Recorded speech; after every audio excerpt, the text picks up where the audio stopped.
Piers Morgan invited Janet Mock to come on his program again and talk about or debate some of the criticism she had over the previous interview she had on his program. So previously she went on to promote her book, and she wanted to talk about the struggles of the transgender community. And in the process of doing that, Piers Morgan asked her some questions that the transgender community thought were extremely insensitive, and some people thought it was actually cruel. If you don't remember that, we have a little mashup of how the interview went. Let's take a quick look at that. So this is the amazing thing about you.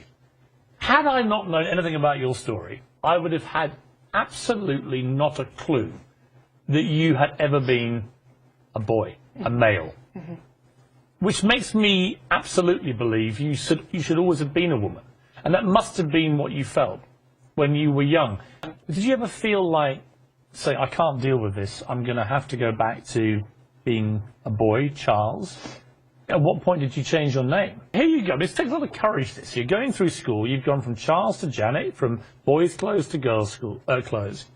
And you've coped with all the teasing and the bullying, and you've come through, and it's made you, I guess, strong in your head enough to say, I'm going to go through properly with this and become a woman. I'm going to have a transgender operation, which is a huge thing to do at 18. Tell me how you felt when you actually were approaching the operation. What was the moment after you had it, when you looked in the mirror and were finally able to think, wow, that is who I'm supposed to be? So the majority of the questions focused on her transition from a male to a female, and people were offended by that because they felt that he neglected to talk about real issues that impact the transgender community, including unemployment, including some of the violence against transgender people. So what did you think about the original interview? I mean, look, I am a fairly late comer to this story, so was it the ideal interview that that many people in the transgender community wanted?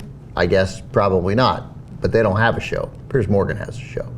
And the notion that he was disrespectful or sensationalized it, I find to be horseshit.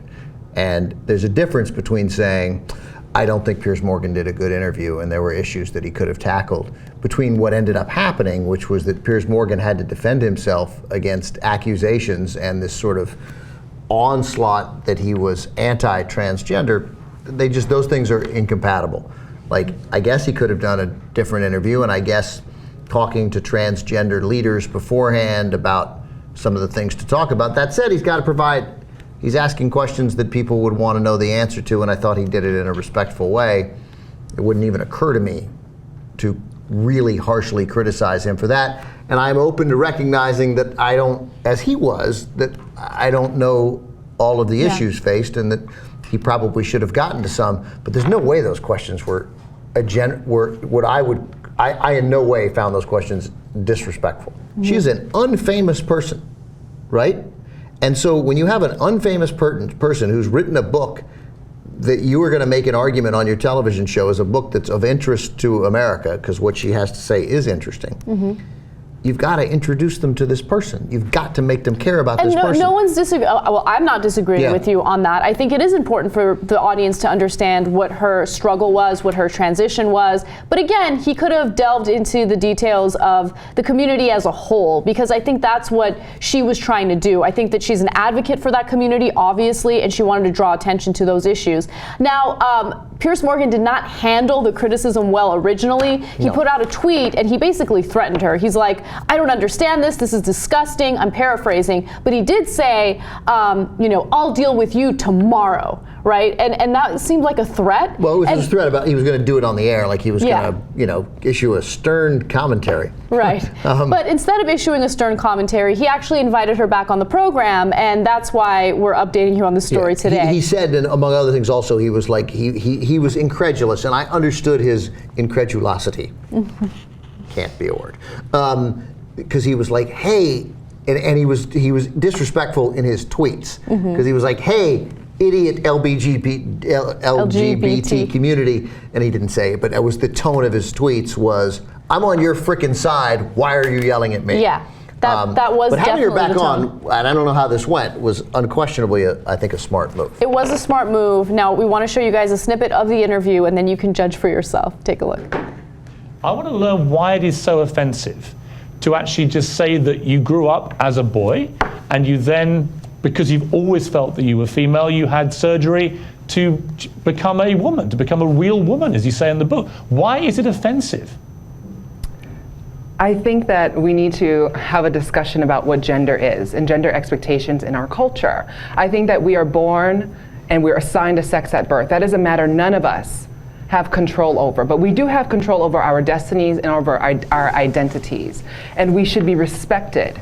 It's not about the past. It's not about what surgeries I may or may not have had. It's not about how I disclose my gender to people. It's about who I am right now. I'm Janet Mock. I'm author of Redefining Realness, and I'm a fierce trans advocate, and I will continue to be exactly that.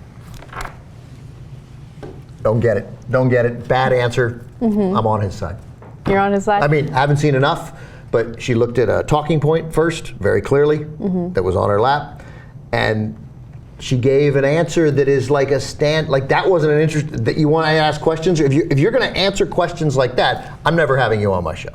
Like, that is not a interesting interview at all. She gave a pat, like sports guys do all the time.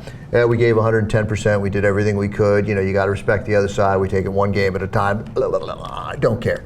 Like, so now I didn't hear the whole interview, but that was I mean, he asked the question, like, why did you all get mad at me? And she has a chance to, and she was like, it's not about what happened in the past.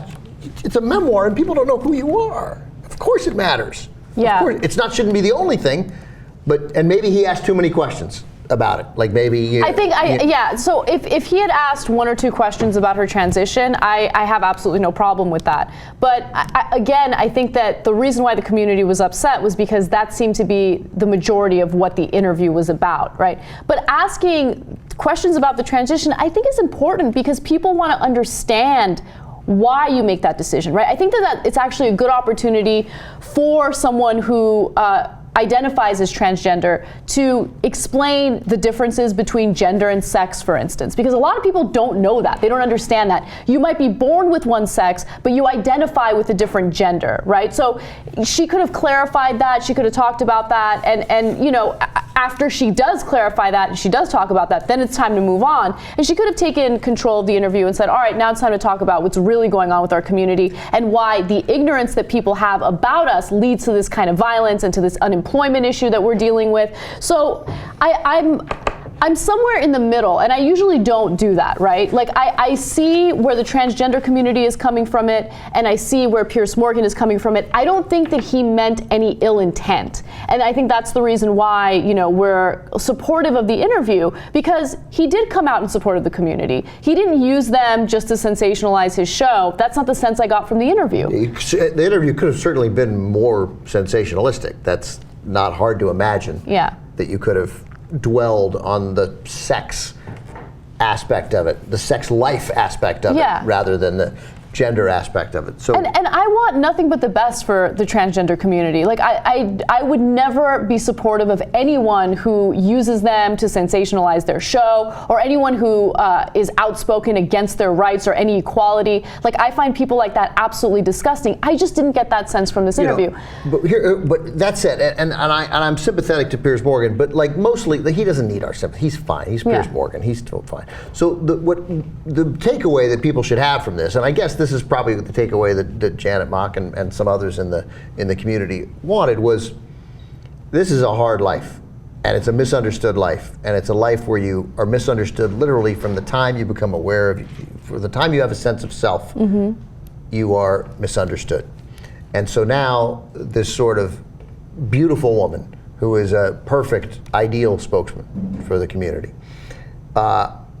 goes on television, and to some extent, they're talking about the same old crap again. So, you know what? Like, I'm backpedaling a little bit. Like, nothing against Piers Morgan, but what we learned here was that, man, there must be incredible frustration for being misunderstood. And the irony is that there's people who've been misunderstood for so long, and now here's a person who's broken free and been like, look, God damn it, look at me. I'm this beautiful woman. This is who I am. And then still a little bit misunderstood. And that's a shortcoming that all of us have and that we can learn. And Piers Morgan seems open to learning. I mean, he reacted angrily at first, a totally human, understandable reaction. So I get it, but the important thing would be, I guess, that we got to do a better job of trying to understand that community. Definitely. Now, there's one final part of this. I know we've already gone on way too long, but There was one thing that I think that he could have avoided doing, and it was having a panel discussion analyzing the second interview he had with her. The panel discussion consisted of 3 other guests that are not part of the transgender community whatsoever, and some of them made points that I think are definitely offensive. Take a look at that. I want to hear what you have to say, Ben.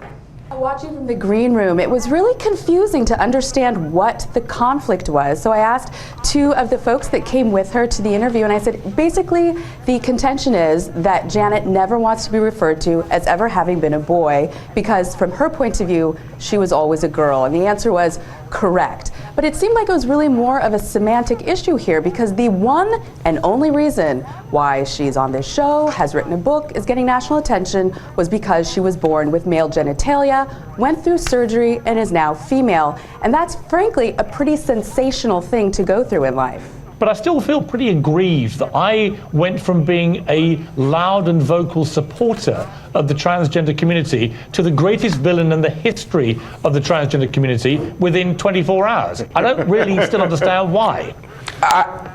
I totally get your frustration, Piers, but I think this is one of the challenges of being an ally. And I think it can be frustrating for communities when allies of that community, when they're questioned or challenged or critiqued, say, hey, wait a minute, don't critique me, I'm your best friend, I'm an ally. It's like when white people point to the number of black friends they have, or men talk about the binders full of women that they've hired. You know, it's really important for us to take critique and think about it. There was not a bad interview. You were incredibly gracious, Piers, and I don't give you a lot of credit.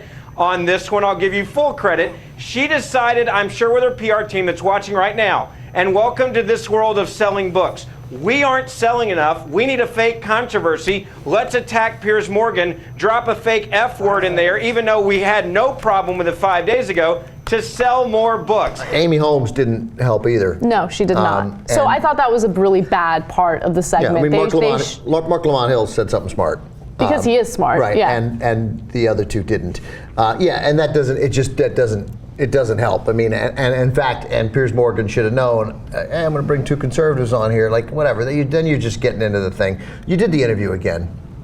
He should have left it at that. Be done with it, or bring on Mark Lamont Hill and discuss, like, you know, that one point would have been interesting. Why did they get so mad at me? I still don't quite get it. And then Mark Lamont Hill will have a discussion, and it's reasonable because they're both coming at it from a point of view of respect. But she had to get into the sensational one. If you changed, you had male genitalia, and you changed it. Yeah, you know, come on, shut up. That part of it was uncalled for and unnecessary. But look, I mean, I'm glad that he called her back for a second interview. They seem to have clarified things, and now it seems like things have cleared up a little bit.